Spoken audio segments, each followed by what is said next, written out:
Bueno, buenas tardes. Continuamos con el ciclo de conferencias sobre producción audiovisual. Esta es la tercera conferencia. En la primera estudiamos cuál ha sido la evolución de la producción audiovisual en los últimos años en Canarias.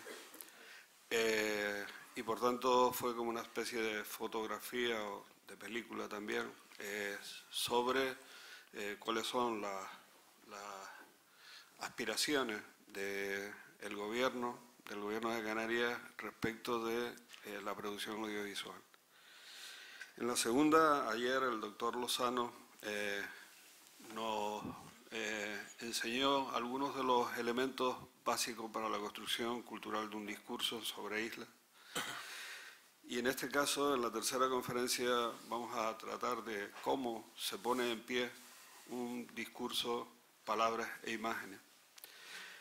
Para ilustrarnos acerca de esta construcción, hemos invitado, la Real Sociedad ha invitado a Agustín Díaz Llanes.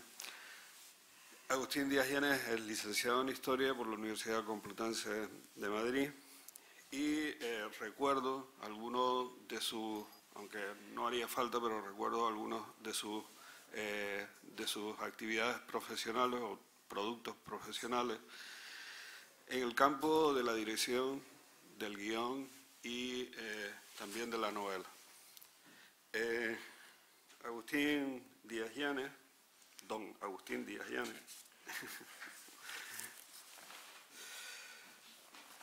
ha dirigido las siguientes películas: Nadie hablará de nosotros cuando hayamos muerto, Sin noticias de Dios, A la triste, Solo quiero caminar y recientemente, como saben, ha estrenado Oro. Ha escrito, entre otros, los siguientes guiones: Baton Rouge, A solas contigo, Demasiado corazón, Belmonte, A la triste, Sin noticias de Dios, Al límite, Solo quiero caminar, Oro. Y ha escrito una novela, Simpatía por el diablo. Por tanto, es una persona de una larga y notable experiencia, admirado por muchos espectadores, y por tanto una persona idónea para hacernos reflexionar sobre este aspecto. Como diría alguien de la cuadrilla de Morante, categoría. Así que tiene la palabra don Agustín Díaz Llanes. Aprovecho para agradecerle su presencia aquí, aceptar la invitación de la Real, y también aprovecho para reparar en parte una descortesía que cometí ayer, porque no le di las gracias a don Jorge Lozano. Llevábamos toda la tarde juntos y se me pasó, la verdad, lo siento. Así que muchas gracias por aceptar la invitación. Don Agustín, cuando usted quiera. Bueno, pues primero, buenas noches y muchísimas gracias por venir, sobre todo en una tarde tan desapacible, que ya sé que no es normal en La Laguna, pero joder, hace un frío. O sea, que le agradezco mucho. Después agradecer a la Real Sociedad Económica de Amigos del País de Tenerife y a ti en particular que me hayáis invitado aquí. Estoy contentísimo de estar ahí con vosotros. Ya estuve aquí, como ahora hablaré, rodando Oro, y también estoy muy contento porque entre el público hoy se encuentra un gran amigo mío, Paco Tobar, al que hacía exactamente 50 años que no veía, o 45. Y no está el otro gran amigo, que es Nacho Cestao, que ha llegado tarde, como siempre.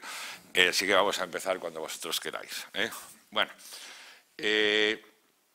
me han llamado para hablar sobre más o menos cómo se rodar una película en Canarias, como supongo que vosotros sabéis, y para que no lo sepa, mi última película, Oro, la rodé casi exclusivamente, sobre todo la parte de selva, en las selvas del Monte Anaga. Y ahora, para no equivocarme, voy a leer lo que tengo escrito. Para empezar, sabes, constatar que Oro, para el que no la haya visto o no lo sepa, es una película de época ambientada en la primera mitad del siglo XVI, durante la época del emperador Carlos I de España y V de Alemania, que es como se le denominaba entonces en mi época de estudiante, o en la de muchos de aquí. La película trata, también para el que no la haya visto, de un grupo de soldados españoles, 30 hombres y 2 mujeres, que cruzan una selva amazónica en busca de una ciudad de oro llamada Tezultlán, y la idea original es de Arturo Pérez Reverte, quien sí que no necesita presentación. El viaje, inventado por Arturo, de los protagonistas de Oro, tiene ciertas similitudes, después saldrá, con el de Núñez de Balboa para descubrir el Océano Pacífico, que como todos ustedes saben, fue a través del Istmo de Panamá, o más concretamente a través de la selva del Darién, que se extiende desde Panamá a Colombia. Bueno, cuando me llamaron para escribir el guión de la historia y posteriormente dirigirla, dije inmediatamente que sí, por dos razones. La primera, porque llevaba 8 años sin dirigir, y no por voluntad propia, no porque quisiera pensar o reflexionar sobre la vida, sino para no mentir, porque no me llamaba nadie.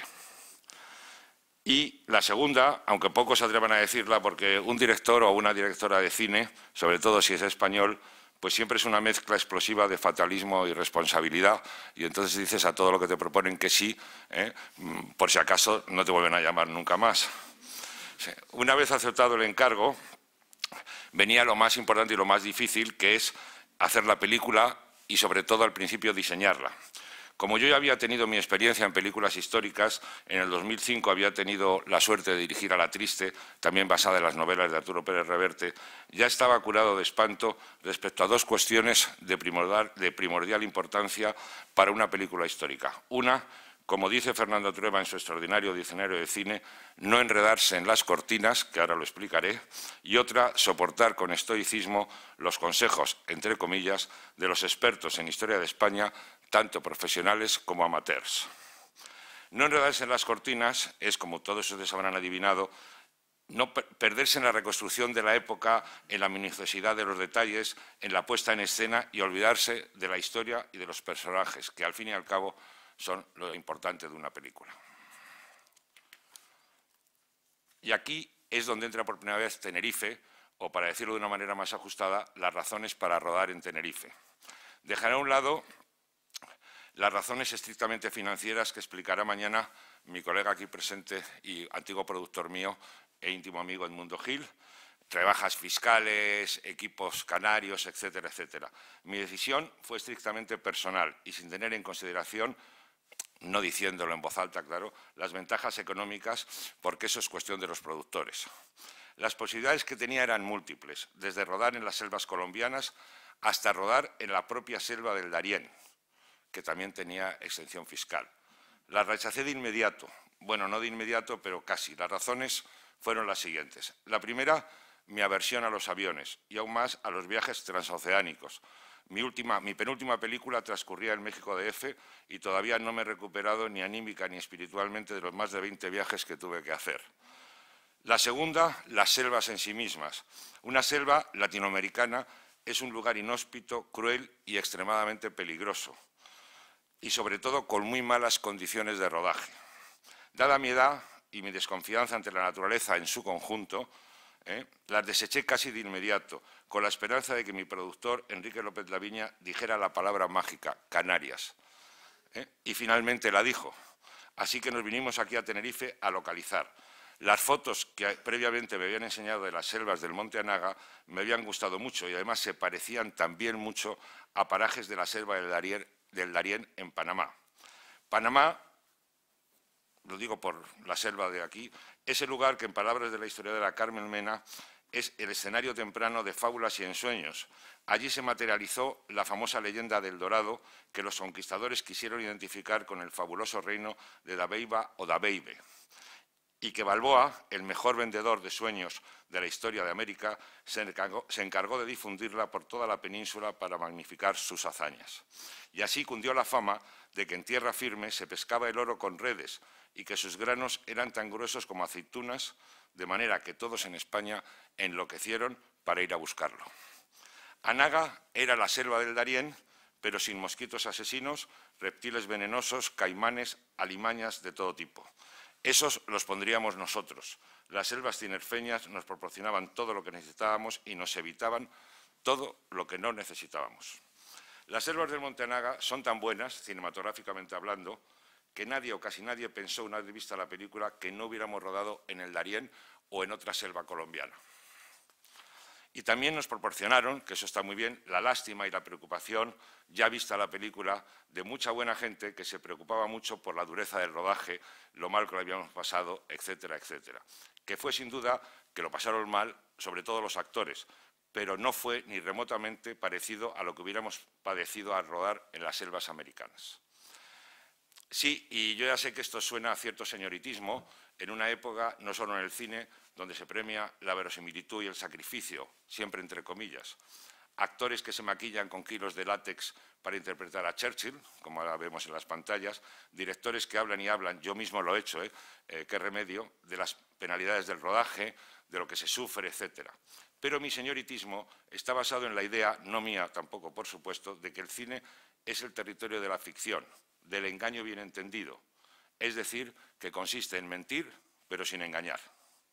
Dos anécdotas para ilustrar mis convicciones. Cuando John Huston, un director bastante mejor que nosotros, le preguntaron cómo se debía rodar en parajes peligrosos la película La Reina de África, Huston contestó simplemente: aquí la selva, aquí el hotel. Nuestro hotel no estaba tan cerca, estaba en Santa Cruz, como el de Houston, pero estaba a unas 2 horas, era muy bueno y muy cómodo y su personal era amabilísimo. La segunda, durante el rodaje de Marathon Man, una película que seguro que habéis visto casi todos, interpretada en sus papeles estelares por Dustin Hoffman y Laurence Olivier, Hoffman, para meterse en el personaje y vivirlo y crearlo, corría todos los días varias millas y no te preocupes, y llegaba al rodaje tarde y sudado. Un día, Olivier, ese gran actor shakespeariano, se le acercó y le dijo: Dustin, querido, ¿por qué en vez de correr tanto pruebas a actuar? Entonces, digo esto por las penalidades de los rodajes. Como les iba diciendo, se decidió rodar en Tenerife y aquí nos vinimos para rodar Oro.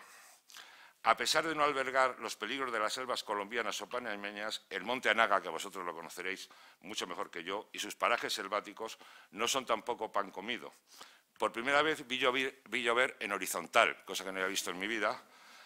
Me llené de barro de la cabeza a los pies y pasé más frío que en ningún otro rodaje que he hecho en mi vida. Incluso el de La Triste, que rodea a 16 grados bajo cero un par de secuencias, aquí pasamos más frío. Pero mereció la pena. Teníamos la selva que queríamos, el monte, la vegetación y las ciénagas. Ahora había que rodar la película. El primer material con el que contábamos era el relato inédito de Pérez Reverte convertido en guión. Arturo es un gran conocedor de la época y sus novelas, o en este caso el relato, están siempre perfectamente documentadas. El segundo material era, y aunque esté mal decirlo, yo mismo, como ha dicho, es que le llamo Bibi, como ha dicho José Luis, he hecho historia moderna y contemporánea, y el siglo XVI no me era totalmente ajeno. Cuando me licencié hace ya mucho tiempo en la Facultad de Filosofía Moderna y Contemporánea, el titular de la cátedra era Jover Zamora, un profesor, bueno, conmigo la verdad no se portó muy bien, pero bueno, era muy buen profesor, eso decía todo el mundo. Y entonces, sí, digo, no se portó muy bien porque tampoco me dio muy buena nota. Entonces, en esa cátedra, el siglo XVI y XVII eran los siglos estrella y tenías que estudiarlos muy a fondo para poder pasarlos, con lo cual, bueno, salí de la facultad con ciertos conocimientos de más. Pero junto con el profesor Jover, con el que no tenía mucha confianza, mi verdadero maestro en cuestiones históricas fue el profesor Santiago Montero Díaz, catedrático de Historia Antigua. Era un genio ágrafo, publicó poco y enseñó mucho, que me guió en lecturas más allá de la academia. Él me obligó a leer La decadencia del Imperio Romano de Gibbon y, sobre todo, el Felipe II y el Mediterráneo de Brodel. Comentando con él el libro, don Santiago me dijo casi de pasada que de todos nuestros siglos, el XVI y el XVII, sobre todo el principio del XVII también, eran los más parecidos a nuestro recién acabado siglo XX y yo añadiría, don Santiago ya muerto, al principio de este siglo, con sus guerras terribles, sus matanzas y su desasosiego. La locura de Europa o la locura del mundo, pues entonces Europa era el mundo que denunció a caballo entre los dos siglos Saavedra Fajardo. De ahí que, teniendo en cuenta el consejo del profesor Montero, para preparar la película vimos casi todas las películas de Vietnam. Entre otras, para no alargarme demasiado, Platoon de Oliver Stone, El cazador de Chimino y, por supuesto, Apocalipsis Now de Coppola, que era la que más se acercaba a lo que nosotros queríamos, sin copiarla porque era imposible. Al fin y al cabo, nuestros protagonistas eran una patrulla en medio de una selva y con un enemigo, en este caso los indios hostiles, no los norvietnamitas, que aparecía y desaparecía como un fantasma. Y por supuesto también vimos, por si alguien me lo quiere preguntar después, y muchas veces, Aguirre o la cólera de Dios de Herzog, que no sé si ustedes lo han visto. Es así que está rodada íntegramente en una selva americana durante más de un año, casi un año y medio.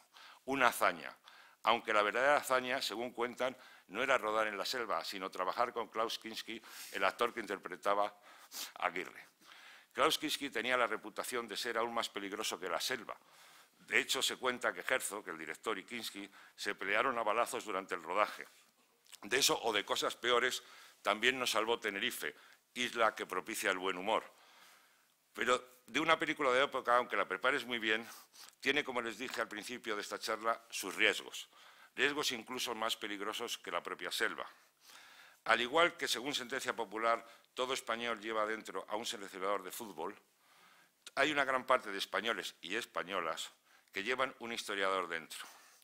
Por tanto, ya sabes de antemano que vas a ser sometido a un escrutinio muy severo, tanto por parte de los historiadores profesionales, sobre todo los especialistas de la época, no todos, pero casi todos, como de los amateurs, que son mucho más peligrosos, aún si cabe. Empezaré por los amateurs. Ya en A la Triste tuve que atender a los fanáticos de la saga, que todo hay que decirlo, son multitud y en general bastante simpáticos, pero aún así no dejaron de bombardearme con sus ideas sobre los personajes. Después de estrenar la película, su ánimo no decayó y siguieron llamándome y bombardeándome con mensajes, insultándome a veces, otras agradeciéndome, en fin. En el caso de Oro, al ser un relato inédito, nadie lo había leído, el peso de las sugerencias, consejos y críticas vino después y estaba fundamentado en personas anónimas y en periodistas. De los periodistas hablaré poco. Ya saben ustedes que hay una corriente de pensamiento muy extendida en la sociedad española y seguramente acertada, que opina que los directores españoles no estamos muy dotados, salvo excepciones, generalmente directores y guionistas ya muertos, para el cine, y muy especialmente para el cine de época, que es el que nos ocupa. Muchos te remiten al cine inglés, los menos al francés, los más osados al cine norteamericano, y los más pijoteros o cursis, por lecturas o por carácter, te nombran el Gato Pardo, Barry Lyndon y otras joyas del cine histórico. Lo hacen generalmente con una sonrisa de cierta suficiencia. Mi respuesta es invariablemente la misma: escucharles en silencio, un silencio lo más educado posible, y si puedo, no volver a coincidir con ellos nunca. Los historiadores profesionales siempre, en cambio, te miran con cierta desconfianza, bien porque no has leído o no has citado sus libros, o bien porque no has hecho caso de sus consejos. Es razonable. Mi hermano es cirujano y cuando ve una película o una serie de quirófanos se indigna por los errores y las licencias que se toman los directores. Lo que ocurre es que si se siguiese al pie de la letra las indicaciones de los profesionales de la historia, por ejemplo, sería casi imposible rodar una película. Centrémonos, por ejemplo, en el vestuario de Oro. Los soldados que cruzaron las selvas americanas con Núñez de Balboa o con Lope de Aguirre no iban vestidos exactamente como los de la película. Calzaban alpargatas que se descomponían al poco por la humedad de las selvas y seguían andando descalzos. Los petos y armaduras que llevaban eran pesadísimos y se cubrían las cabezas con cascos también muy pesados e incómodos y muy difíciles y muy antiestéticos, y además generalmente feos. Y las armas de fuego, las que llevaban, que eran la espingarda al principio y después el arcabuz, ¿para qué hablar? Yo no sé si ustedes han tenido la oportunidad de tener un arcabuz en sus manos y dispararlo. A mí me enseñó a hacerlo nuestro maestro de armas, Reyes Abades. El proceso de cebarlo y prepararlo para el disparo es lentísimo, entre 2 o 3 minutos para los más hábiles, entre los que yo no me encuentro. Su precisión es y era muy discutible y su alcance escasísimo. Además, eran muy pesados, los verdaderos, y peligrosos, porque la carga te podía explotar en la cara en cualquier momento. La pólvora tendía a humedecerse y se volvía inservible, etcétera, etcétera, etcétera. Por tanto, su verosimilitud en un rodaje queda de antemano excluida. Los arcabuces se fabrican a propósito para las películas, para que los actores las disparen rápidamente y con absoluta seguridad, y, por supuesto, para que los protagonistas den siempre en el blanco. A ver, si no, ¿para qué servirían? ¿Y qué decir, por ejemplo, de las mujeres que participaban en las expediciones y que en Oro tengo a 2? Sus vestidos, sus peinados son hoy en día irreproducibles, anticinematográficos por completo. Ni Alain Delon ni Claudia Cardinale del Gato Pardo, que en mi opinión es la mejor película jamás hecha de época, se parecen para nada a los personajes reales de la época. Las películas son ficción y uno cuando dirige una película de época tiene que mantenerse en ese alambre entre la verosimilitud absoluta y el ayornamiento que diría mi queridísimo amigo y muy italianizante, el profesor Jorge Lozano, pero sin quitar el olor o el sabor del momento. Pero volviendo a los personajes femeninos, ¿qué hacer con las mujeres? Eso siempre es la mayor dificultad artística, por lo menos para mí. Los peinados, los ropajes y en una selva. Y en el siglo XVI. Para ser sincero, todo lo que leía y miraba sobre las mujeres de la época me dejaban frío como director de cine. Los vestidos, pensados y modernizados por nuestra figurinista, por cierto, canaria, Tatiana Hernández, estaban muy bien, pero no acertaba, yo no veía los peinados por ninguna parte. Lo lógico, en la selva, si hubiéramos sido verosímiles, es que nuestras dos actrices, Bárbara Leni y Ana Castillo, fueran siempre cubiertas con pañuelos, velos, etcétera, casi con un burka, para así evitar los insectos de todo tipo que caían de los árboles, los mosquitos, etcétera, etcétera, etcétera. Con lo cual perderíamos sus caras y sobre todo sus ojos, la mirada. Como siempre, en estos casos, que es lo más sencillo, sobre todo siendo español y teniendo el Museo del Prado, recurrimos a la pintura. Eso sí, saltándonos unos cuantos años. Lo digo por el profesor Lozano para que después no me digan nada. Estos fueron los 4 cuadros en los que basamos la composición, sobre todo de Bárbara. La Dama del Abanico de Velázquez, la Magdalena de Rivera, la Dama de Armiño del Greco y la Bella de Palma el Viejo. Y explico por qué. La Dama del Abanico por el escote. Para evitar que te dijeran que en aquella época no había escotes, pues sí los había. La Magdalena de Rivera, como ustedes habrán comprendido inmediatamente, por la melena suelta. La Dama del Armiño por los tocados, por el pañuelo. Y la Bella de Palma el Viejo por las telas que cubren los hombros y los colores. ¿Estás de acuerdo, Jorge? Querido amigo. Las 4 son mujeres anónimas, las 4 mujeres pintadas, muy sensuales, pintadas con mayor libertad que las reinas y princesas que pueblan nuestras pinacotecas. Y todas ellas, cada una a su estilo, son muy bellas y desprenden un erotismo secreto y un tanto perturbador, lo cual, como ustedes todos saben, es inevitable y muy bueno en una película.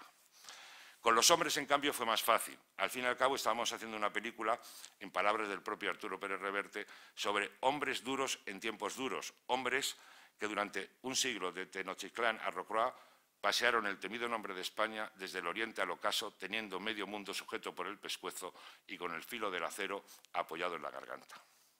Y en el caso de Oro, aún más, porque sus protagonistas pertenecían a la capa más baja de la sociedad española, soldados de fortuna, campesinos que abandonaban sus tierras secas para buscar en las Indias lo que entonces se llamaba fama y fortuna. La mayoría iban por la fortuna, el oro, la plata, las perlas, que jamás iban a encontrar. Ni ahí ni en su país de origen, en España. Los menos iban por la fama. En todo caso, todos ellos eran gente desesperada, para los que la vida, la suya y la de los otros, tenía muy poca importancia. Venían de regiones y territorios fronterizos, Extremadura, Andalucía, Castilla. La mayoría jamás habían visto el mar, y mucho menos un océano. Pero tenían que cruzarlo, y lo cruzaron en cascarones de nuez, batidos por tormentas y olas gigantescas, para arribar en unas tierras ya no desconocidas, sino, como ellos mismos relatan en sus crónicas, jamás vistas ni aún soñadas. De una geografía desmesurada, colosal, terrorífica, que tenían que descubrir, nombrar y conquistar. Testigos de los delirios de un mundo furioso, que les sometía a constantes peligros y a enfermedades terribles, la fiebre amarilla, la disentería, el paludismo, la modorra, esa plaga que diezmó a los conquistadores, sueño pesado, debilidad extrema y llagas en las piernas. O lo que también llamaban entonces, que sale en nuestra película, el cólico negro, que era terrorífico. Aquí en Tenerife, en las selvas del Monte Anaga, intentamos llevar todo esto a la pantalla. Y para no olvidarnos de Canarias y de su papel en el descubrimiento, en la conquista, como ustedes quieran llamarlo, nos trajimos al rodaje un presa canario, esos perros que Colón llevó a las Indias y que fueron utilizados como perros de ataque, perseguidores de indios hostiles, tan buenos en su oficio que también cobraban su salario, soldada se llamaba entonces, y cuyos nombres, por sus hazañas, han pasado a la historia, Becerrillo o Leoncico, el muy famoso y muy fiero perro de Núñez de Balboa. Cuentan en las historias que eran tan buenos que distinguían el indio hostil del indio amigo, por el olor. No sé si es verdad, pero lo cuentan. Nuestro perro, nuestro presa canario, fue elegido por unanimidad el mejor actor de la película. Era puntual, disciplinado y siempre obediente a las órdenes del director, ¿eh? Una joya. Pero, en fin, nada de esto hubiera sido posible si no hubiéramos venido aquí a Tenerife. Tuvimos un rodaje duro, como todos, por otra parte, pero muy gratificante. No fuimos atacados ni por serpientes, ni por mosquitos, ni por ranas venenosas, ni por caimanes. Tuvimos la ayuda de las autoridades, de los hoteles y, sobre todo, de los extras que trabajaron para nosotros en condiciones muy malas y fueron fantásticos. Y tuvimos la selva, tuvimos el Montanaga y, por tanto, mi gratitud eterna hacia todos los tinerfeños y a todos los que nos ayudaron. No sé, la verdad, si esta conferencia o charla se ajusta a los tiempos de una conferencia académica, pero créanme que si la charla ha quedado un poco corta no es por mi innata vaguería, sino porque he seguido al pie de la letra los consejos de dos grandes maestros del cine que nos advierten que la duración de una película, o en este caso de una conferencia, debe estar directamente relacionada con la resistencia de la vejiga humana, de Alfred Hitchcock. E incluso la más rotunda de Billy Wilder, que matizaré un poco. Todas las películas, o conferencias en este caso, son largas y todos los penes son cortos. Muchísimas gracias y ahora estoy a disposición de ustedes para contestar lo que quieran.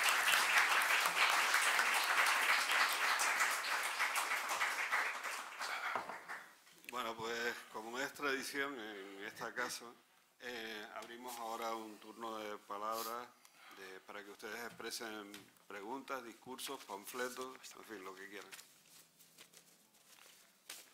Todos a la vez, ¿no? Por favor. Había pedido la palabra don Jorge Lozano, ¿no?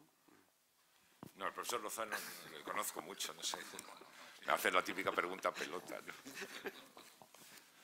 No, que me ha gustado mucho. No puedo decir nada.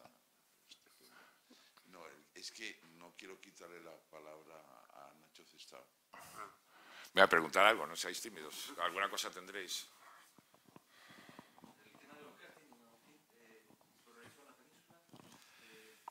El casting, te cuento. Actores principales, que en esta película principales colocamos a 16, o sea, eso lo hacemos el productor, yo mismo, con la directora de casting y tal y cual, ¿sabes? A partir de ahí ya entra más, a partir de ahí para abajo entra más la directora de casting que te va ofreciendo personajes que tienen una frase, dos frases, entran y salen, te va ofreciendo muchas posibilidades. Y los extras, que es para mi gusto casi es lo más difícil de estas películas porque es muy complicado, los extras se lo encargué a mi ayudante de dirección, que tiene un nombre extraordinario, se llama Antonio Ordóñez, entonces, ¿sabes? Y entonces Antonieto se dedicó a los extras y hizo una labor fantástica. Era muy complicado porque, claro, teníamos que tener lo que se llamaba en la película indios hostiles o indios tal. Media mano, el personaje de la película no es Adubiri, que es un actor profesional que lo trajimos de Bolivia. Pero sí, se hacen así. Bueno, cada película tiene su fórmula, ¿no? Yo esta es la primera vez que he tenido una directora de casting desde el principio, porque yo creo que estaban un poco asustados conmigo, ¿sabes? A ver si me volvía loco, y entonces me trajo muchas sugerencias, la verdad, ¿sabes? Y así se hacen generalmente. Dime. Sí. Bueno, y nosotros trajimos, mi director de fotografía, Paco Femenía, trajo las cámaras, no sé si exactamente de la península, porque son cámaras muy sofisticadas que no sé si, bueno, el mundo sabrá mejor que yo, que es productor, pero son cámaras de última generación digitales que a lo mejor te las tienen de España o te las pueden traer de Londres, ¿sabes? Después ya lo que es ayuda, lo que es ya cosas de ayuda, sí se trajeron algunas cosas que había aquí, pero lo fundamental, todo se lo trajo de fuera. Se lo trajo el equipo de fotografía, lo trajo todo. Rodamos con unas cámaras que ahora no me preguntes cómo se llaman, porque me intenté acordar durante todo el rodaje, pero no me acuerdo, unas cámaras muy sofisticadas, porque claro, en el Monte Anaga tú tienes que rodar con arreglo a la luz. En cuanto empieza a oscurecer, que oscurece, se va metiendo mucho la oscuridad y te va cogiendo. Y entonces, y no puedes poner focos, como es lógico, ¿no? Ni te dejaban ni los hubiéramos puesto, rodábamos sin ningún tipo de iluminación. Y entonces Paco se trajo unas cámaras que te permitían que cuando el monte ya se empezaba, ya por la tarde empezaba a oscurecerse, no digo que cayera noche completa, pero ya era muy complicado, se podía rodar perfectamente sin ningún problema. Y así rodábamos unas 7 horas, sacábamos unas 7 horas en el monte. Que eso, sí. Pues mira, vamos a ver, si te lees lo que pone en Internet, fueron 8 semanas, pero en realidad fueron 7 semanas y 3 días, ¿sabes? 7 semanas y media, porque, sí, no, te digo por qué, porque ellos, los productores calculaban lo que llaman el cambio de Canarias a Madrid. Nosotros empezamos por Canarias, empezamos por aquí, por Montanaga. Entonces, esos 3 días o 4 días que tardaron los camiones en llegar a Madrid, esos, ¿sabes?, me los cuentan, pero bueno, sí, 8 semanas, 8 semanas. Aquí estuvimos en el Montanaga, estuvimos 3 semanas y media, casi 4. 3 semanas y una hasta el miércoles, me parece que fue, no me acuerdo ahora. Sí. De preproducción fue bastante, porque primero, como os he contado un poco cuando he hablado, había mucha disputa sobre dónde íbamos a rodar, ¿sabes? Entonces eso nos llevó bastante tiempo hasta que Enrique López Laviña, que desde el principio quería rodar en Canarias, pero dijo, vamos a rodar en Canarias, porque claro, era que si Panamá, que si joder, tal, Colombia, en fin, el narcotráfico, en fin, todo una locura. Y al final, pues yo creo que preprodujimos como 4 meses, una cosa así. Después, ten en cuenta que había que... Sabe que estas películas de época tienen un poquito más de preproducción porque el vestuario es más lento, ¿sabes? Tienen que hacerlo, vamos, sí, hacerlo y después también se tarda más en que todo el mundo sepa, por ejemplo, los decorados, todas estas cosas, todo el mundo se sepa.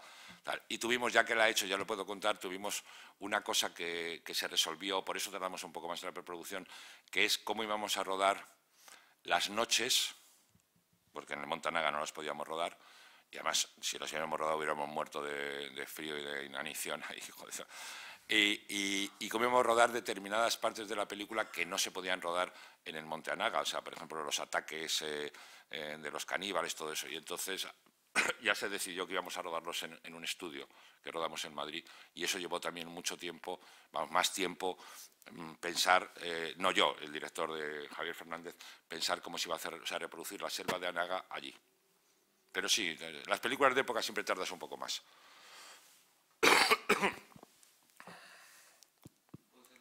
Hombre, puedes hacer las que tú quieras.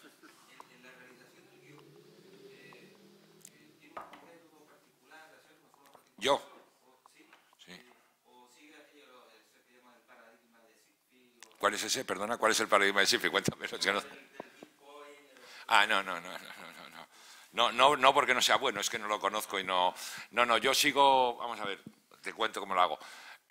Cuando empecé los hacía de otra forma, pero después leí un libro de entrevistas de Paul Schrader, el guionista y director americano que entonces había escrito 2 o 3 películas de Martin Scorsese, había escrito, entre otros, Raging Bull, y entonces él contaba que hacía lo que ahora todo el mundo llama escaletas, es decir, que tú empiezas en un papel y pones secuencia 1, secuencia 2, secuencia 3, y él tenía una cosa muy buena que las hace con colores.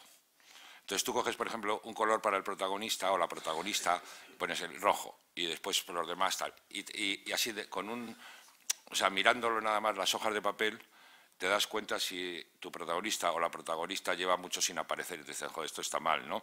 Tengo que meterla más tal. Y es una forma como de rodar de una forma muy visual la película antes de escribirla, ¿no? Los americanos tienen una frase que yo creo que es cierta, que la primera vez que se rueda la película es cuando tú la escribes. Y entonces yo creo que cuanto más visual sea tu acercamiento a la película desde el principio, es mejor para el director que la vaya a dirigir, ¿sabes? Porque es cuando, ¿sabes? Lo más difícil, yo creo, de un guión siempre es la estructura. Estos libros que tú me cuentas, que estoy seguro que son fantásticos y cojonudos y todo esto, pero tienen siempre un problema para mi gusto, porque he oído alguna conferencia, o sea, he oído a gente hablar, y es que siempre están basados en películas que ya han triunfado. Pero claro, la película que ha triunfado, si tú te fijas, suele ser muy heterodoxa en el momento que sale. Es decir, por ejemplo, el guión del Padrino 1 es un guión muy heterodoxo para lo que eran los guiones de Hollywood de entonces, ¿sabes? Y así casi siempre suele ocurrir. Entonces me fijé en base en lo de Paul Schrader, que me gustaba mucho la estructura de sus guiones, porque, bueno, cada uno tiene su método, Yo pienso que lo más difícil del guión siempre es la estructura, más incluso que los diálogos y todo. Si te equivocas, sí, yo sí lo pienso, pero a lo mejor estoy equivocado, Lo pienso porque creo que si tú te equivocas en la estructura, y yo me he equivocado varias veces, por eso te lo puedo decir, cuando vas a rodar, de repente al final te salta mucho material que te sobra, ¿sabes? Y que no te sirve para nada. Pierdes mucho el tiempo, pierdes material y la película tiene una cosa que me ocurre bastante a mí. En esta me preocupé mucho que no me ocurriera, tendrá otros defectos, pero eso no lo tiene, que es que me amontono un poco en el centro, ¿sabes? En el centro, los guiones siempre en el centro, para mi gusto, es lo más complicado, porque es cuando tú ya has presentado todo, va todo perfecto y de repente tienes esos 20 minutos horrorosos, ¿sabes? Que dices, joder, en el centro dices, y ahora, ¿por dónde vamos? Y entonces todos tendemos a hacer muy largo el centro. Y yo tendía a hacerlo muy largo y después me comía mucho metraje, ¿sabes? Me comía, a lo mejor tenía que tirar media hora y al final he procurado siempre trabajar con escaletas muy definidas. Hago muchas, ¿sabes? Hago muchas. Sí, no, eso es un truco que, joder, yo no lo sabía, pero es un truco fantástico, porque es verdad que ellos lo hacen también, y yo no soy tan esto, ellos lo hacen, a ver, estas son paridas, pero son importantes, ¿eh? Ellos lo hacen en hojas muy grandes. O sea, las pinchan en la pared y entonces ven muy bien la estructura de la película, cómo va, ¿sabes? Otros lo hacen con fichas, Kasdan lo hacía con fichas también de colores, y entonces las iba moviendo. Yo lo hago en una hoja asquerosa de estas, ¿sabes? Y ahí tiro. A veces se me pierden también, ¿eh? Y después Azcona me dio un consejo muy bueno cuando le conocí, porque Azcona y yo escribimos un guión juntos que nunca se llegó a hacer, y entonces Azcona me dijo, mira, tampoco te pienses tanto. Si lo que has pensado hoy no te acuerdas mañana, no sirve para nada. O sea, si has perdido la escaleta y no te acuerdas, que estaba mal hecha. Y Rafael probablemente, no sé, yo creo que es uno de los 10 mejores guionistas de la historia del cine, no de España, del cine entero. Entonces, bueno, cada uno tiene su método. Sí, la que tú quieras.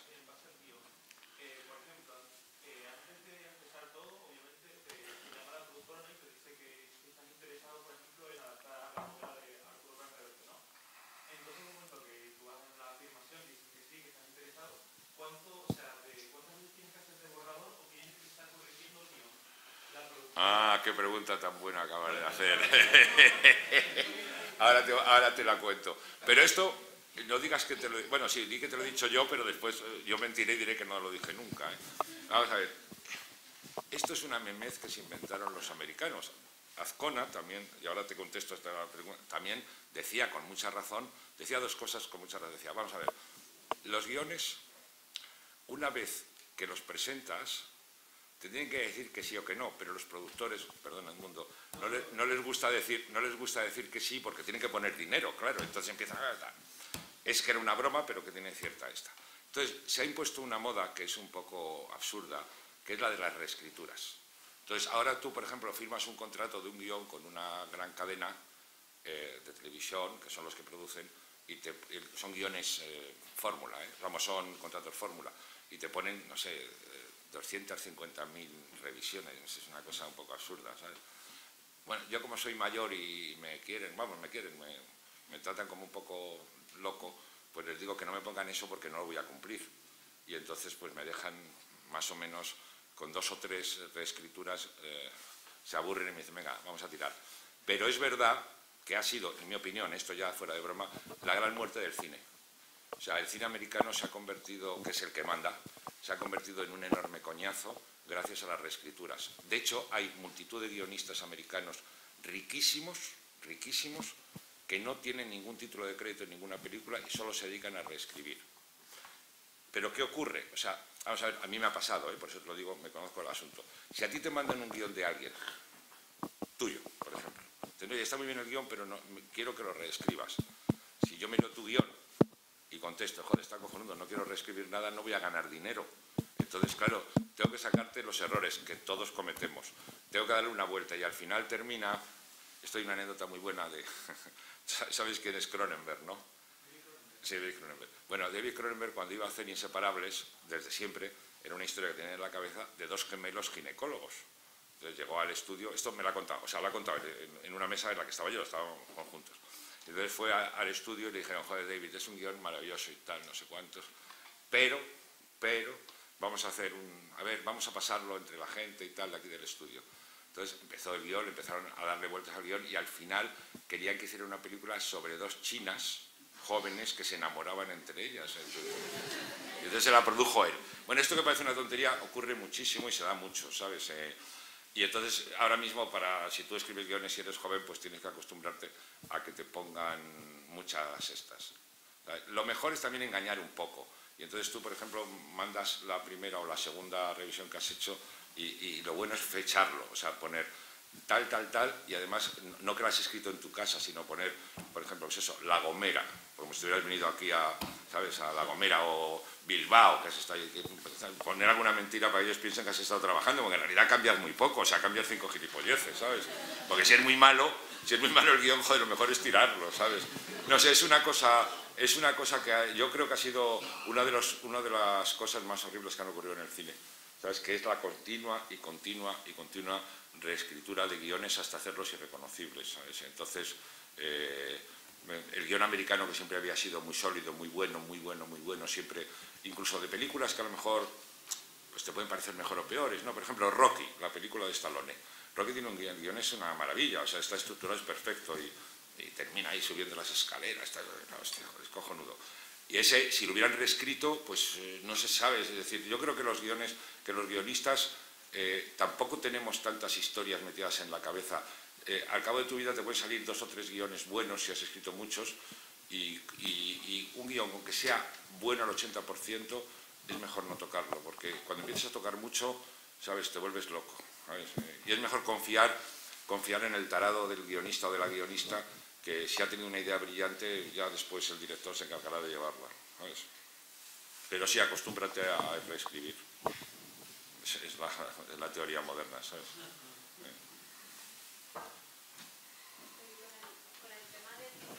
¿Dónde estás? Perdóname, que no te veo. Aquí.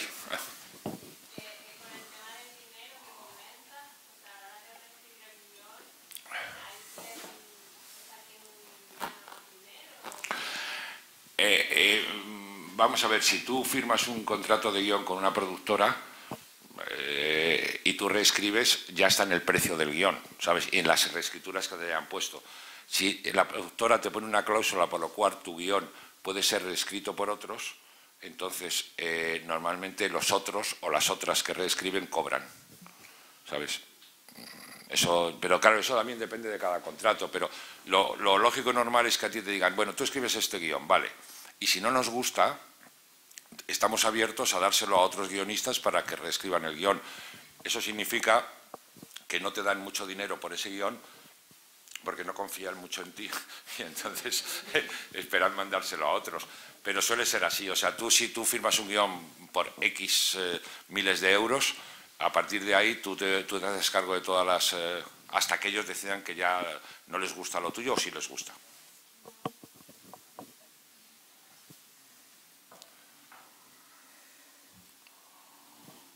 Pero vamos, vosotros que veo que me preguntáis por el guión, que debéis ser guionistas,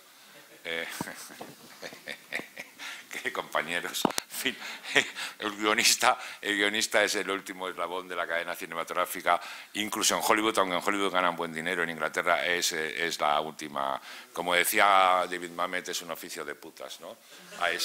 Sí, hay un chiste ahí en Hollywood que decían, era una starlet tan estúpida, que se ligó con un guionista pensando que iba a triunfar, ¿sabes? Sí, es decir, no sé, yo como he sido presidente de la Asociación del Sindicato de Guionistas, joder, lo del guionista es como de verdad, no sé, es algo...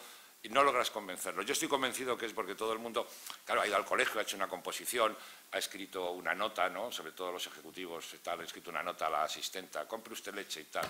Y entonces, joder, todos tienen la teoría esta de que ellos no escriben porque no tienen tiempo. Y dices, coño, pues saca tiempo y escribe, ¿no? Pero tenéis que armaros de mucho valor y tener una paciencia ilimitada y no sé, y no enfadaros demasiado. Dime. Yo simplemente como un comentario que triste porque en realidad el guión es la historia de la película. Sí. No hay películas. Estoy totalmente de acuerdo contigo y era una cosa que en el sindicato de guionistas llevábamos por delante, pero que es un hecho tan obvio como que las películas, el dinero entra por el guión, los actores entran por el guión. Es decir, si hay un guión que se esté moviendo y que todo el mundo piense que es muy bueno, joder, llaman los actores, llama a todo el mundo para trabajar.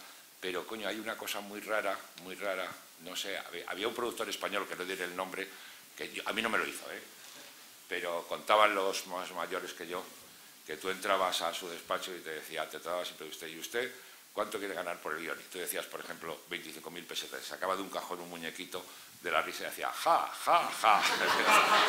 Pero, quiero decir, que desde ahí hasta aquí las anécdotas son infinitas, ¿sabes? Es como, no sé si, pero es una cosa que no se ha logrado nunca entender, incluso los propios americanos, que tienen el sindicato más fuerte y dominante y que además tal, a veces se quejan de eso, de la poca, joder, como del poco, sí, cuidado o respeto hacia los guionistas, incluso guionistas americanos de estos súper importantes que han hecho películas fantásticas y hits increíbles.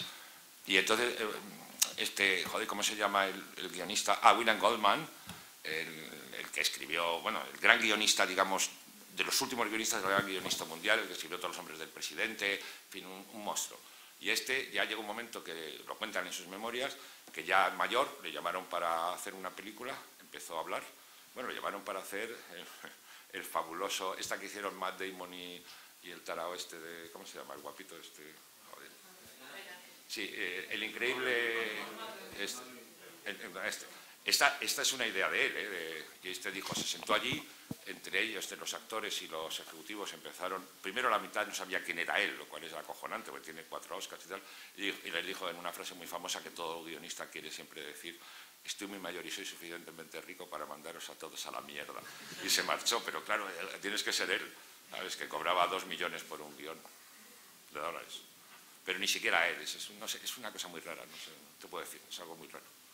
Yo creo que tiene que ver un poco con la idea esta de que el guión solo lo lee la gente de las películas, no es una novela que se pueda leer y tal, entonces ahí hay algo raro. Más cosas.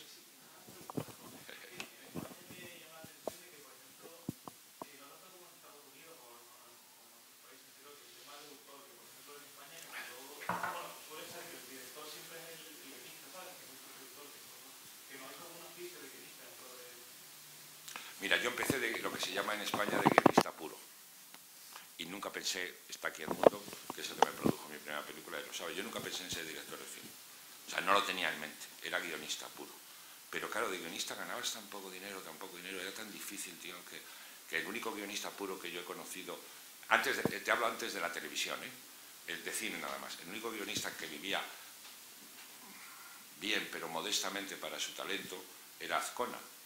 Es decir, Azcona ha sido el hombre más importante de cine en España que ha habido. O sea, no ha habido nadie mejor que Azcona.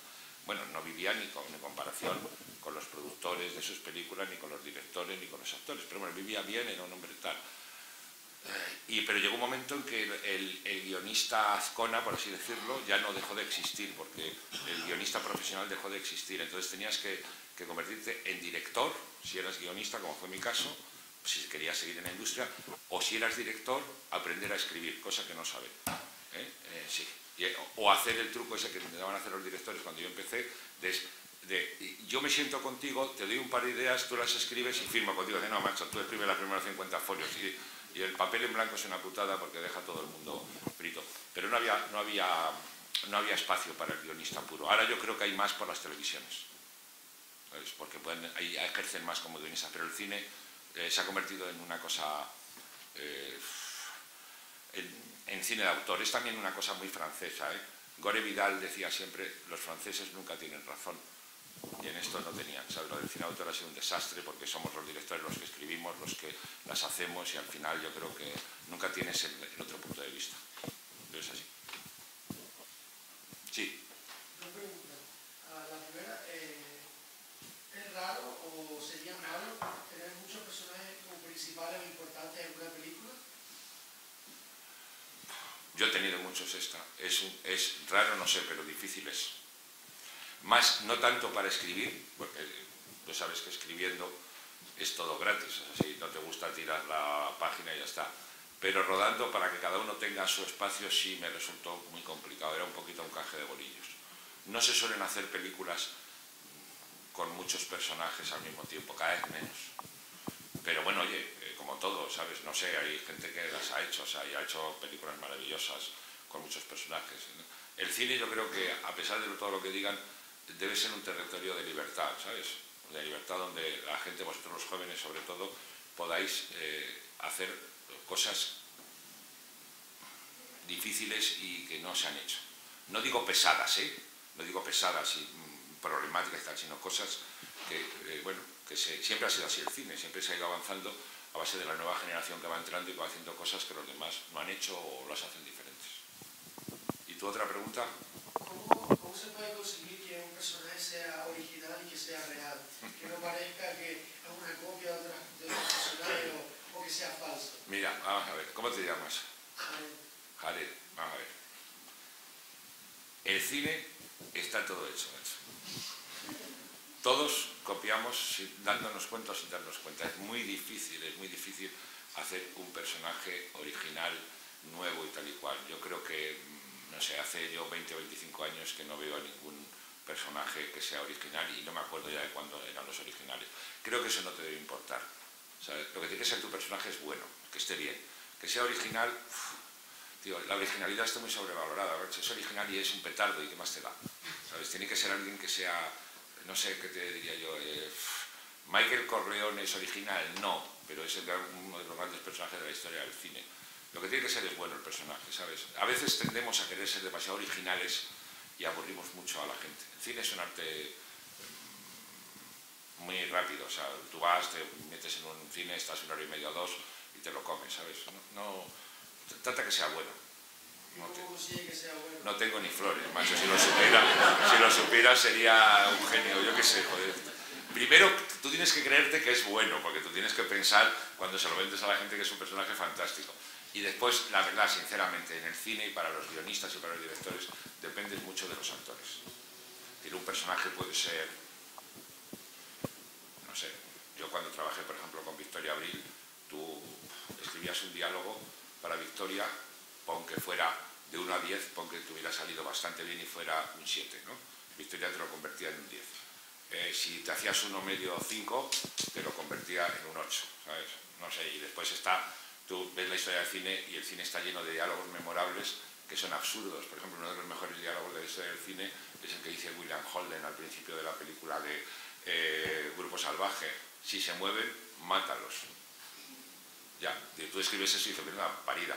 Pero se lo dice William Holden y en ese momento, joder, queda divino y pasa a la historia, ¿sabes? Tocar la otra de Sam no es una gran línea de diálogo tampoco. Y, ¿no? ¿Sabes? Y nadie es perfecto, pues tampoco. O sea, ¿no? ¿Sabes? Entonces, pero los actores son muy importantes. Son los que te suben o te bajan también tus diálogos y hay actrices y actores. Yo trabajé mucho con Victoria y Victoria era en eso genial porque te subía mucho. De hecho, mi fama de muy buen guionista venía por Victoria. Una vez que Victoria se marchó a Francia, empecé a bajar, ¿sabes? Es que es diferente, te lo hace muy bien. Es que dependen mucho de los actores, no, ¿sabes? Incluso a lo mejor hay a veces en películas que diálogos que tú escritos has pensado, joder, esto es la bomba nuclear y tal, esto es la guerra de todo el mundo, y cuando estás rodando los quitas porque no sirven para nada. No sé, eso es lo bonito que tiene el cine, que te quita mucho, aunque todo el mundo que hacemos cine tenemos que ser un poco megalómanos, pero la forma de rodar y tal te quita mucho de tu megalomanía y te hace ser más, un poco a ver qué pasa, ¿no? Yo te digo, si se mueven, mátalos, joder, tampoco es uno de los 10 grandes diálogos de la historia del cine. Sí. ¿En los rodajes lleva auxiliares de dirección o Sí. a meritorios, sí? Bueno, yo siempre quise llevar a meritorio, ¿sabes? Toda mi vida porque pensé que era, y además lo defendí mucho porque pensé que era una de las cosas que debíamos para que la gente entrara. Pero salió una ley, que no me acuerdo ahora ni tal, en la cual los meritorios tenían que, o sea, complicaron mucho la cosa, en vez de traer meritorios que fueran y vinieran, porque no todo el mundo, ¿sabes?, le gusta ser meritorio, porque todo el mundo que quiere ser, no, si tú dices que sí, pero yo te digo muchos, hay gente que piensa ser meritorio del director, que se va a sentar al lado del director y va a estar viendo la película, y no, normalmente el meritorio llega y lo mandan, vete a cortar una calle, pues, es decir, y ya cada vez hay menos meritorios, ¿sabes? Pero debería haber, porque es la única forma, y más que con el director, fíjate, porque el director siempre es un tío muy raro, que está ahí sentado con el fotógrafo y yo creo que debería mucho en los técnicos, ¿sabes? Que aprenderían mucho con los decoradores, los directores de fotografía, o sea, los vestuaristas, con la cosa más técnica, porque el director, al fin y al cabo, es un señor ahí aislado que dice, corte, tal, es complicado meterte en la mente de él. Pero sí que debería haber un meritoriaje en los estos más profesionales, y bastante para que la gente aprendiera un poco el oficio, ¿sabes? Que no es fácil. Dime. Yo tengo una pregunta, pero es un poco personal. Hombre, mientras no me preguntes cosas. Pero es una pregunta que siempre me ha dado curiosidad, sobre todo con el tema de los directores de cine. Por ejemplo, tienen una filmografía de han hecho 5 películas en 30 años, y ese margen de tiempo que tienen de 5 años hacer cada película, yo me pregunto siempre, ¿sabes qué estás haciendo? Pues si te digo la verdad, no lo sé. A veces no lo sé. A veces estoy escribiendo otros guiones, o pensando otros guiones, se me pasa el tiempo, no sé, yo no soy un director de cine típico y clásico, ¿sabes? Por una razón, porque no pensaba en ser director de cine. Los directores de cine empiezan muy jóvenes a querer ser director de cine, en vuestra generación mucho más, y solo les interesa ser director de cine, lo cual es fantástico. Entonces, lo que más les gusta es rodar, ¿sabes? Yo quizá porque nunca lo había pensado y porque rodar me aterra a veces, pues no sé, dejo pasar el tiempo. Claro, lo he dejado pasar tanto que ahora ya me queda, no sé lo que he hecho.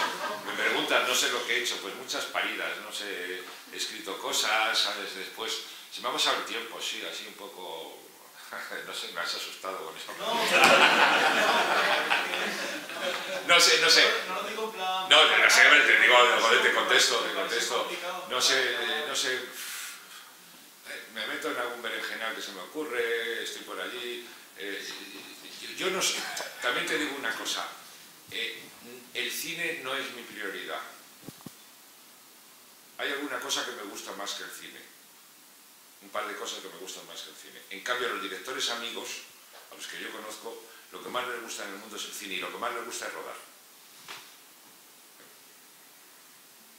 No sé, si no te he contestado, pero ya pensaré y después te contesto. Sí. En un rodaje, ¿qué ocupa más tiempo para, por ejemplo, centrarse en la dirección de actores, en cómo están actuando, o en el plano del director de fotografía, o cómo te divides? Tengo que preocuparme por cómo están haciendo la escena, a lo mejor no quiero, pero... Sí, entiendo lo que quieres preguntar. Bueno, eso depende de cada director. Yo he visto rodar a amigos directores, incluso a no amigos, a gente muy buena, que por casualidad he estado por allí, he visto rodar, incluido Brian De Palma, Cronenberg, etc.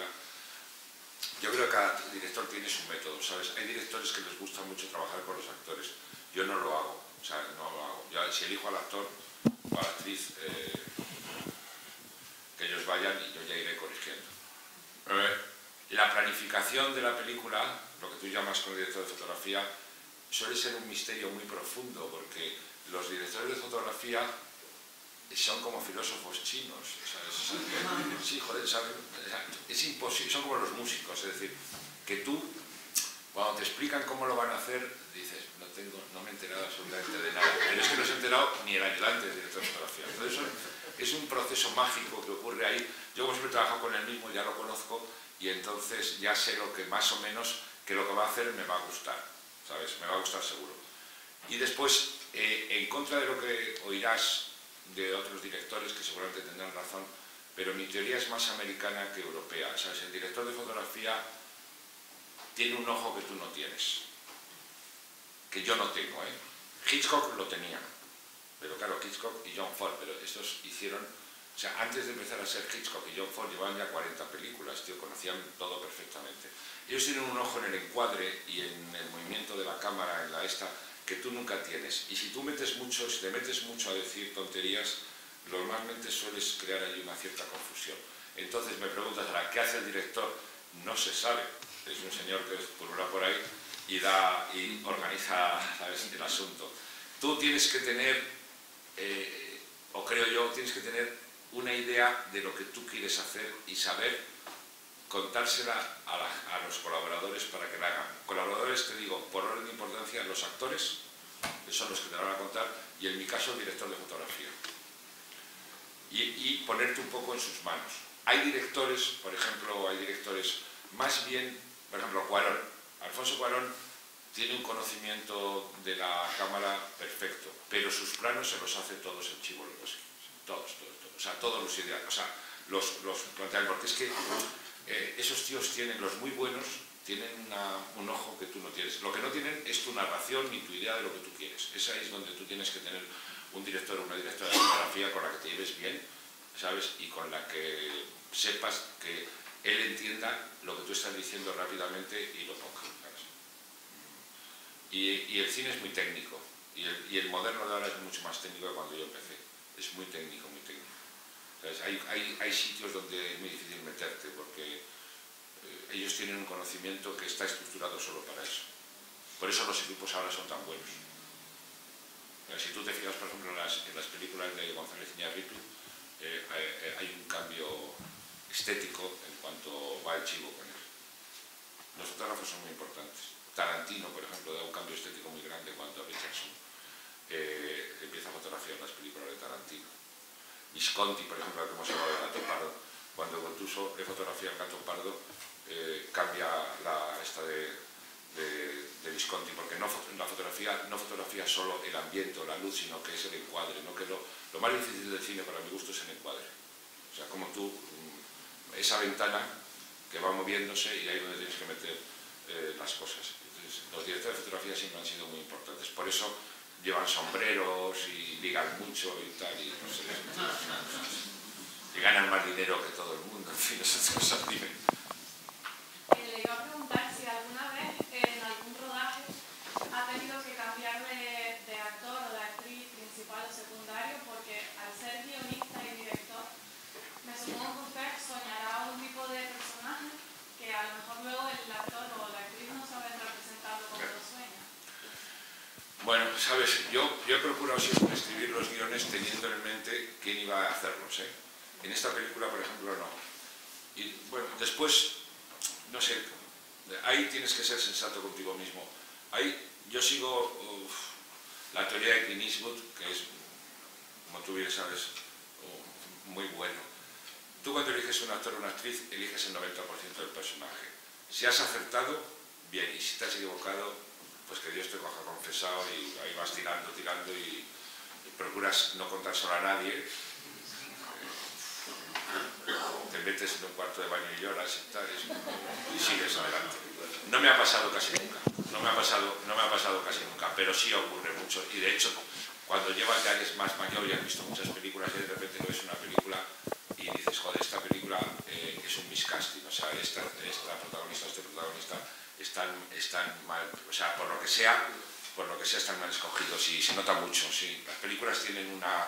Pero tampoco lo sabes hasta que no empiezas a rodar, porque está también la química entre el protagonista y la protagonista, la química entre los diferentes protagonistas, la química con el director, no lo sabes, porque los actores son casi todos, ya en películas profesionales y que haya un poco de dinero, los actores son casi todos buenos, o sea, profesionalmente son buenos. Pero un actor te puede cambiar el personaje completamente, ¿sabes? Eso es... Yo creo, por ejemplo, mira, de películas que todos conocemos, quizá Pretty Woman es la más del acierto mayor de un casting que se ha hecho. O sea, quizá la mejor película casteada de la historia del cine es El Padrino 1 y 2. Es decir, todo es bueno. Hasta el camarero que entra macho con la pizza es cojonudo. O sea, no sé cómo lo hicieron, pero es todo fantástico. Pero en dos protagonistas, el casting de Julia Roberts, que llevó mucho tiempo, porque Roberts no era entonces una actriz muy conocida, esa película sin Julia Roberts no existiría. O sea, que sí, dependes mucho de la suerte, ¿sabes? Y es que es algo muy extraño, nunca sabes, incluso, te diré más, incluso has rodado la película y tú crees que has elegido perfectamente el casting y tal, y cuando la ves, no cuando la estrenas, que estás muy cerca, sino al cabo de 5, 6, 7, 8 años estás tranquilamente en tu casa y ponen tu horrenda y estúpida película en la televisión y no hay nadie y te pones a verla y dices, hostia, me equivoqué aquí.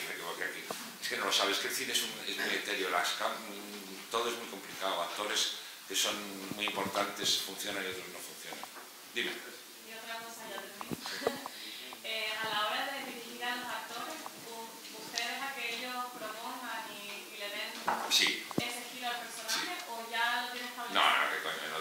Ten en cuenta que yo me he criado cinematográficamente con Victoria Abril y Victoria Abril en un set te puede dar en un minuto 150.000 ideas suyas, de las cuales hay una estupenda y las otras son una locura. Entonces aprendí muy rápidamente que es mejor que los actores te propongan cosas. Si no son muy pesados, hay actores, joder, que también dicen, déjalo que no tengo tiempo. Pero sí, el actor, y sobre todo el actor de ahora que yo por primera vez he trabajado con actores que bueno, antes yo tenía la costumbre de trabajar casi siempre con los mismos actores y actrices, hasta la penúltima película. Ahora que he trabajado con actores de nuestra generación, que yo no conocía y que me han parecido extraordinarios, la verdad, a ellos, con ellos sí que les he dejado que ellos interpreten sus personajes como ellos lo veían, ¿sabes? Después hemos ido corrigiendo, pero sí les he dejado... Sí, no es que no sé, no sabría hacerlo, ¿sabes? No sabría cómo... nunca he comprendido cómo se dirige a un actor. Y lo he preguntado a directores. Y Guillermo del Toro me dio un libro que él utilizaba para dirigir actores, me lo leí y ya me dije, joder, Guillermo, sigo igual. No sé cómo se dirige a un actor o una actriz. Puedes decir, esto no me gusta, pero no sé, me parece muy raro. No sé, me parece muy raro. Es un tema que nunca lo he sabido hacer. Y por lo tanto sí dejo que ellos... Sí. Procuro ser... que ellos hacen. Sí. ¿Qué tanto difiere lo que escribes en el guión al resultado final de la película? Pues yo antes pensaba que no difería nada y difiere muchísimo. Sí, o sea, las películas cogen su propia vida, para bien y para mal, y después se parecen mucho menos a tu guión original de lo que tú pensabas. ¿Sabes? Porque el guión original de repente se olvida y empieza a surgir otra cosa, que es el rodaje, los actores, tal y cual. Y yo creo que no se parecen, o se parecen, claro que se parecen, pero que hay muchas cosas que tú no tenías. O sea, por ejemplo, secuencias que tú en el guión original pensabas que iban a ser las más importantes de la película, no lo son, y de repente secuencias que eran muy... de estas un poco de paso, estas se convierten en las secuencias principales. Yo creo que sí que cambian, el rodaje cambia mucho, porque el rodaje son los actores, los que están ahí son gente de carne y hueso, ¿no? Y entonces ellos lo cambian.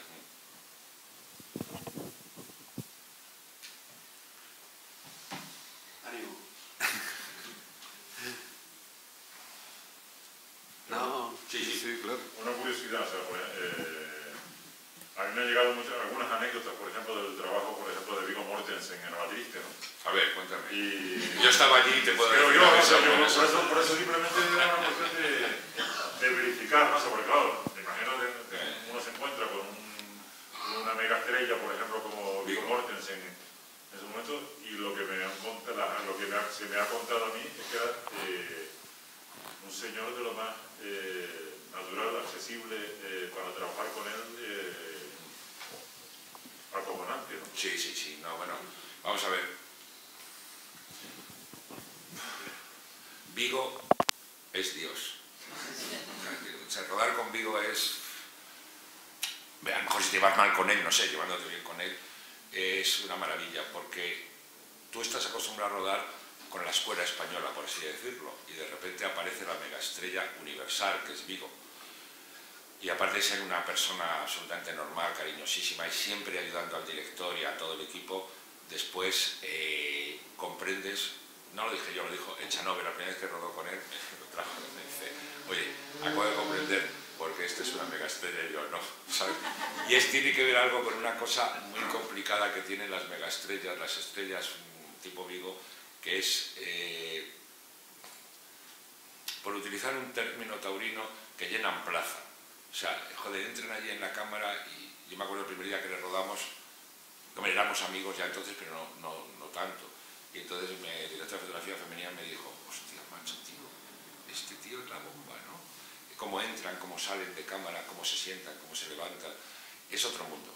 Por eso son megaestrellas, es otro mundo. Y Viggo tiene además la particularidad de que es un actor maravilloso y de que no te da el coñazo. Porque las megaestrellas pueden ser las más pesadas del mundo y además tiránicas.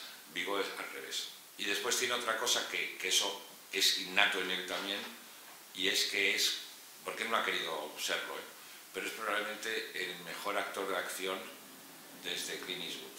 O sea, es un tío, es increíble, tiene unos movimientos, nosotros trabajamos mucho con espadas y puñaladas y tal igual, joder, era bestial, ¿sabes? Bestial. No, Viggo es Dios, Viggo es uno de los grandes actores que ha sacado América en los últimos 20 años. Lo que pasa es que como él es así, que es una especie de vagabundo errante, pues no quiere hacer películas grandes y eso, y quiere hacer películas pequeñas, incluida La Triste, claro, o sea, te decir, que me vino muy bien, y no ha querido ser tal, pero yo no sé, yo que he trabajado con él, joder, no volvería a ver una cosa así, era impresionante, tío, te dejaba flipado, hasta el punto de que a veces te olvidabas cortar, que era muy bueno, y después además ellos tienen una educación cinematográfica que aquí empiezan a tener ya. Victoria la tenía también, pero de otra forma, y es que saben siempre dónde está la cámara, dónde tienen que ponerse sin molestar nunca al director. Vigo es un gran cineasta, es una persona maravillosa, solo te puedo contestar eso. Todo lo que te ha contado es verdad.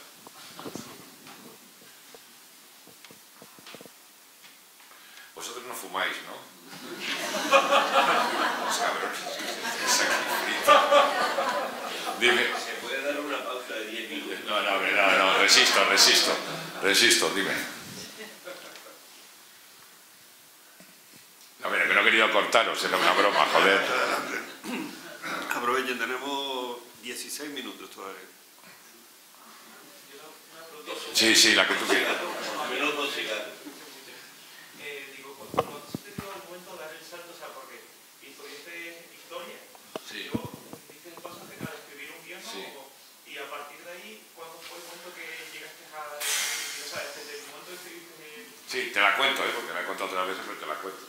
A ver, yo estudié Historia Moderna y Contemporánea. En la facultad, cuando terminabas, tenías dos posibilidades. O hacer oposiciones para ser profesor de instituto, o pegarte un tiro, no había mucho más. Bueno, mi mujer es catedrática de instituto. Coño, yo vi... no mi imposibilidad de ser catedrático de instituto y de estudiarme 200 temas, ya me parecía algo... no sé, no podía. Bueno, entonces empecé a dar clases, ¿sabes? Como yo había estudiado en un colegio inglés, me llamaron para dar clases en universidades americanas y tal, les iba saliendo un poco del paso. Y un amigo común de nuestro, que su padre era actor, Eduardo Calvo, pues estaba más introducido en la cosa del cine. Yo, la verdad, secretamente lo que quería ser era novelista, pero veía también muy difícil escribir una novela. Y entonces Eduardo me dijo, oye, ¿por qué no escribimos un guión, estas cosas de entonces, para Estados Unidos y nos hacemos ricos? Y entonces me enseñó, entonces me enseñó en el café comercial eso de interior 1, interior noche, tal y cual. Bueno, y escribimos 3 o 4 guiones que por supuesto no fueron a América, ni se los leyó nadie ni nada. Y a ver cómo siguió el asunto. Entonces el mundo que está aquí también estaba por ahí haciendo sus cosas y tal, y empezamos a pensar en cómo entrar en el cine. Y yo escribí un guión, para cortarte rápido, un guión que se llamaba Baton Rouge, que estuvo allí, tenía como 250 páginas, ahora tengo el original, una subnormalidad. Muy parecido, después no quedó mal, muy parecido a Fuego en el Cuerpo, lo que hizo Kazan, un thriller sexy y tal. Y entonces era una época donde en Madrid se salía mucho a las terrazas de la Castellana. Y allí en las terrazas de la Castellana apareció Pedro Almodóvar, que era muy jovencito y que venía y que había hecho ya Pepi Lucibum, no sé qué, tal, y después hizo Matador, nos pidió que le ayudáramos con Matador a Charo López, que era amiga nuestra, y tal y cual, y no sé qué. Y entonces le pasé el guión de Baton Rouge, él ya había hecho 2 películas. Y entonces nos dijo, oye, pues está muy bien que lo dirija mi ayudante de dirección Rafa Monleón, pero no teníamos cómo hacerlo. Y entonces conocimos a Victoria Abril y en una cena con un amigo nuestro, que salía todos con ella, le pasé un guión de estos de Baton Rouge horroroso, o sea, lleno de faltas, porque entonces escribía a la máquina, ¿sabes? Un desastre. Me insultó gravemente, me dijo, eres un imbécil y tal, no sé cuánto, ¿cómo me hagas esto? Pero se lo leyó y le gustó, y a partir de ahí montamos una productora tal, y hicimos Baton Rouge y ya entramos. Un proceso largo y insensato, pero esa era una época un poco insensata, ahora es diferente, ¿sabes? Era una época insensata. Después a mí me protegió un poco Lola Salvador, que me conoceréis, me protegió a distancia y hablaba bien de mí, ¿sabes por qué? Porque habíamos ido juntos al mismo colegio y estas cosas. Y entonces, bueno, ahí fue. Pero también te advierto que cuando yo tenía 39 años, vi que esto del cine no funcionaba y entonces pensé, estábamos en Asturias veraneando y Y entonces me metí en la cama y pensé, joder, esto del cine no va para adelante ni para atrás y tal. Lo de los americanos empezaba ya a haber menos trabajo y entonces en un momento de tal dije, voy a hacer oposiciones a archivero.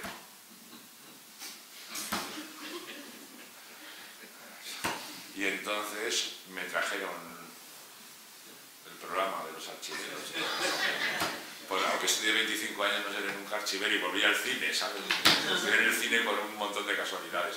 Ahora para vosotros es diferente, para nosotros era más, no digo más fácil, pero el cine era más pequeñito y conocías a alguien, conocía a Elías Querejeta que nos invitaba a comer ahí, a tomar espaguetis y nos contaba películas. Nunca nos contrataba, pero bueno, así. Muy bien, era bueno, mucha gente se quedó en el camino también, gente con mucho talento que se aburrió y que dejó de escribir o de intentar ser director.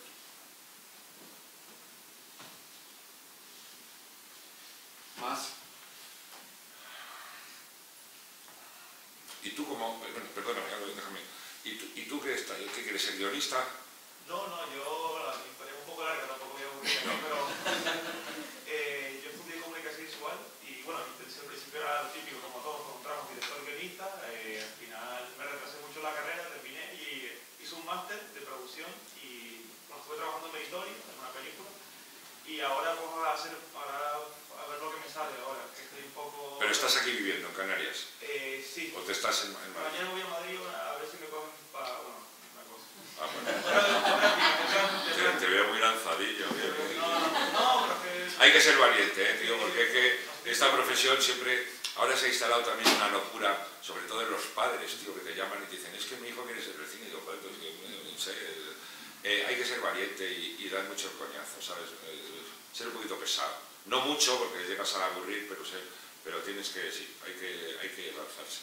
El cine es una profesión un poco bohemia, o lo era, pero bonito que tenía. ¿Más? Sí. ¿Cómo abordabas? Terminabas un guión, que bueno, el caso de Victoria Abril y eso sí, pero después de esa primera película con un guionista, con película realizada, ¿cómo...? Pero tú me dices, cuando dices nadie hablará o cuando eras solo guionista. ¿Quieres saber la parte más sórdida o la parte triunfal? A ver, ¿cuál? O sea, cuando pasaste de ser guionista a ser director... No, es que mira, cuando hicimos nadie hablará, en la vida... El maestro Antoñete decía una frase cojonuda que era: en la vida tienes que estar siempre bien colocado, aunque sea en la barra de un bar. Bueno, pues nosotros, por alguna extraña razón, el mundo es el productor de la película, no sé por qué estábamos bien colocados. Porque hicimos la película, la verdad la película nos salió bastante bien, pero bueno, ahí estaba. Y entonces la presentamos al Festival de San Sebastián. Entonces el Festival de San Sebastián dijo que nos fuéramos a dar una vuelta, porque no le gustaba la película. Bueno, y entonces llevaban dos películas españolas. Una de ellas se cayó. La ley de la frontera. Bueno, era por no decir. La ley de la frontera no quiso ir. Y entonces nos llamaron a mitad de agosto, desesperados que fuéramos. Nosotros, claro, encantados fuimos. Pero yo, eso te lo digo porque así lo pienso, llegué a San Sebastián un poco pensando a ver qué coño va a ocurrir. Pero, joder, pusimos la película y se montó un pollo monumental, macho. O sea, wow, cortamos las orejas, el rabo, todo. ¿No? Nada, fuera. Y entonces, claro, cuando sales así con una primera película que tú haces, pues entonces la vida se convierte en mucho más fácil, ¿sabes? Pero fíjate, si no hubiéramos ido a San Sebastián, a lo mejor el mundo hubiera sido diferente, porque aunque Enrique González Macho fue el que nos sacó mucho, porque él nos distribuyó la película en sus cines y la apoyó mucho, pero hubiéramos necesitado San Sebastián, porque de San Sebastián también la suerte, porque hay que tener suerte para esas cosas. Ahí estaba una chica que era la que llevaba las películas al Festival de Sundance y estaba sentada al lado de mi hermana, imagínate, y dice, no sabía que era mi hermana, y dice, joder, esta película me ha encantado, y dijo mi hermana, es de mi hermano. Entonces me presentaron, entonces, ¿sabes? Nadie hablará es una película con suerte toda desde el principio, con el cast, bueno, Victoria, Pilar Bardem, los mexicanos, que nos trajimos los amigos mexicanos, es una película de esas que todo salió bien, que no te ocurre casi nunca, que todo salió bien.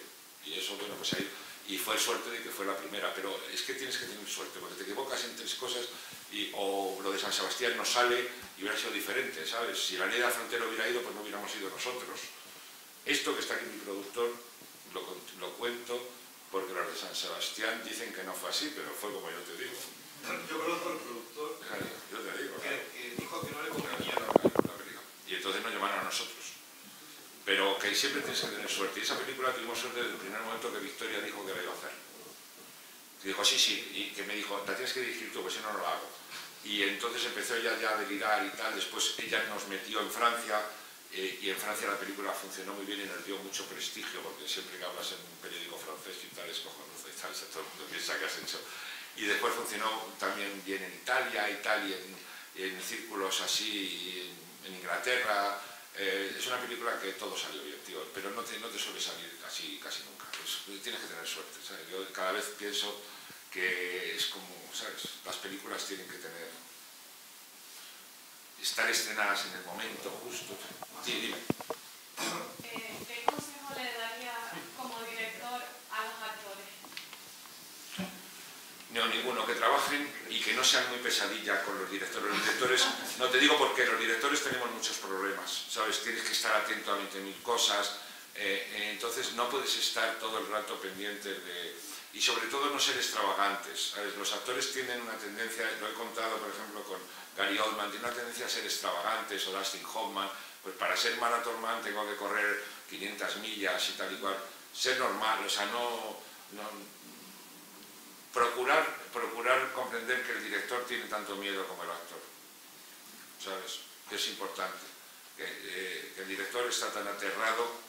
Pues, la figura del director es una figura un poco absurda, porque te preguntan todo, ¿de qué color quieres el jarrón este? Verde, dices tú, azul, no, azul y tal, no sé cuánto, no puedes tener respuesta para todo, y hay veces que te asustas mucho, y entonces necesitas que el actor... Eso, por ejemplo, Vigo era extraordinario en eso, porque cuando yo me asustaba mucho, que me asusté un par de veces, mucho, y entonces él lo notaba que yo estaba muy asustado y sentado a mi lado, fumábamos un cigarrito y tal, y me decía, fíjate que yo pienso que esta secuencia, si la empezaras por aquí, y decía, muchas gracias. ¿Sabes? Tienes que tener, porque el director a veces te asustas mucho y cuando te asustas mucho te bloqueas. Y como hay esta tendencia a pensar que el director no puede decir, joder, no tengo ni flores que hacer. A mí me pasó en Oro, en una secuencia, lo conté en un artículo que me pidieron, que me bloqueé totalmente. Y lo que hice fue, además no salía, lo que hice fue separarme, me fui un poco fuera, me senté en una silla, fumé un par de cigarros y Femenía se encargó de organizarlo todo a gritos y salió muy bien la secuencia después. Pero yo, si la hubiera dirigido yo, hubiera sido un desastre porque no la veía con ninguna mano. O sea, a veces necesitas que el actor sea cálido o la actriz. O sea, te vea, que también a ti te pasa que ves de repente un actor o una actriz que está un poco perdido y no te puedes, yo por lo pronto no me gusta pegar gritos ni nada, sino que tienes que reconducir un poco para que encuentre su camino, ¿no? No dándole la paliza o lo haces mal, en mi opinión, ¿eh? Estilo Clint Eastwood, que es el mejor para eso.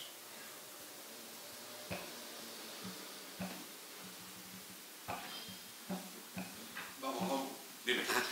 Yo simplemente quería comentar una cosa, ¿no? O sea,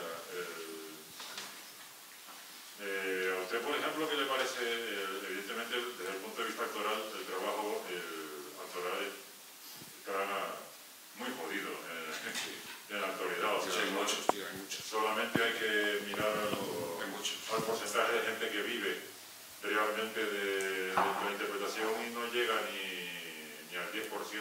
Menos de 10. O al 8%, un disparate así, ¿no?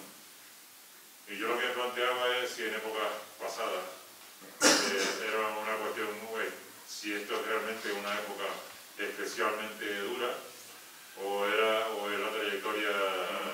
Vamos, yo te contesto con sinceridad, pero sin datos reales. Creo que esta es la época más dura para los actores porque hay una enorme cantidad de actores y de gente que quiere ser actor y actriz. Desde joven se ha convertido en una profesión que no era maldita como antes. Sabes que antes muy poca gente se dedicaba y no eran, en sociedades muy conservadoras como en España, pues no eran muy bien vistos. Y ahora es que hay multitud y claro, no hay tantas películas. Yo creo que ahora es más duro. O sea, yo, por ejemplo, una de las cosas que más odio y por eso no lo hago son los castings.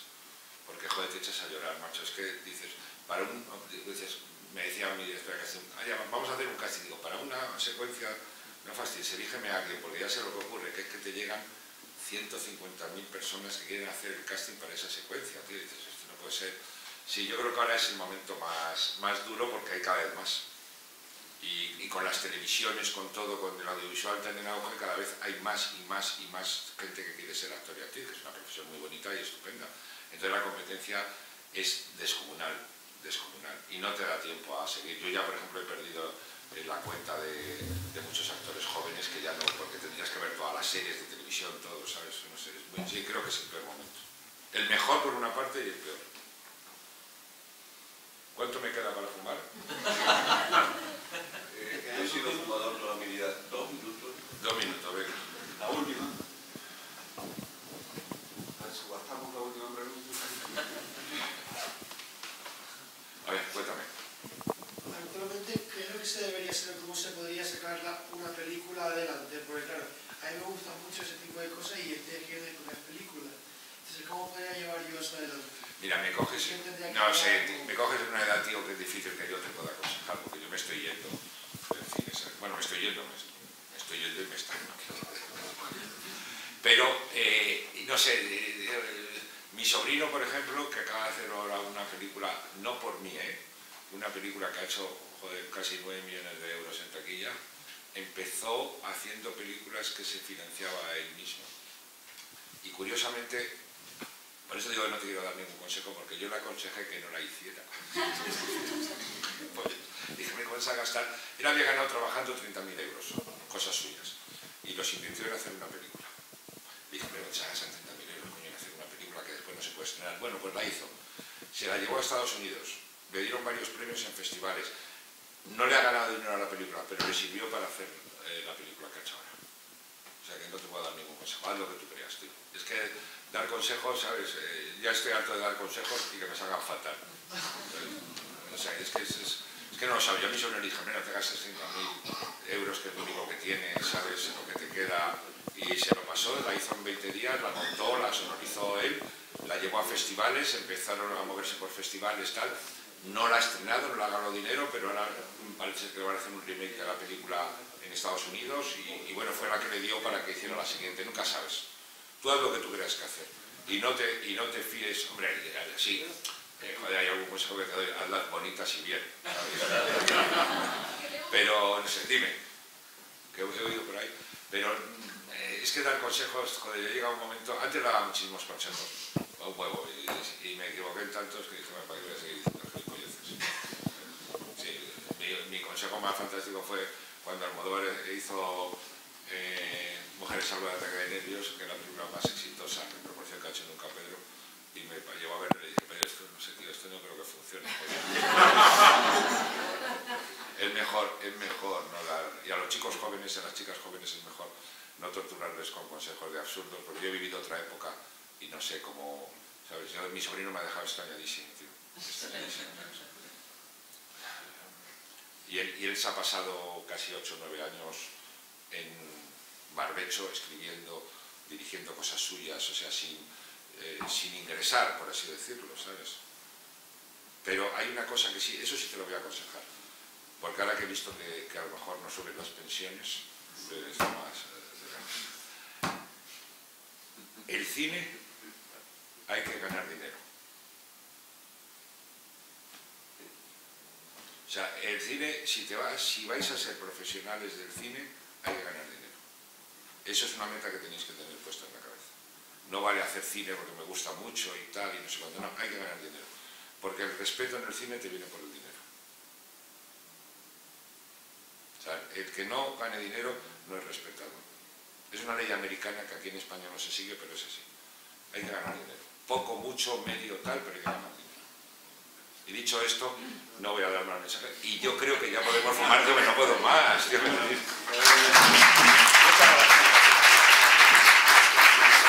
Solamente les ocupo un minuto para invitarles mañana a la conferencia de Edmundo Gil Casa, Viene mi productor. Este sí lo puede contestar. Y mañana, conectando con el final de Agustín, vamos a hablar de dinero. Y vamos a hablar del mundo, del negocio, de la producción audiovisual en el mundo, con una persona que está en ese mundo. Muy bien, muchas gracias. Muchas gracias.